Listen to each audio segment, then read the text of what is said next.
Hi guys! Putsero tayo for today. Ayan, kumukulo-kulo na ang ating putsero.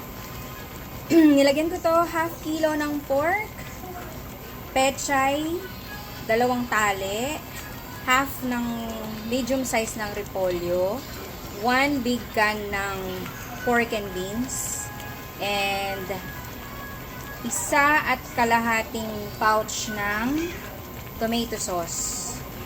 Naglagay ako ng konting asin, konting betchin, at konting patis, pang-alat, at paminta.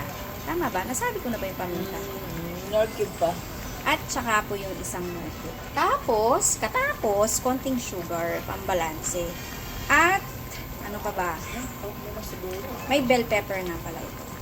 O siya, kumain na po tayo. Yum, yum. Bandang tawid. Ito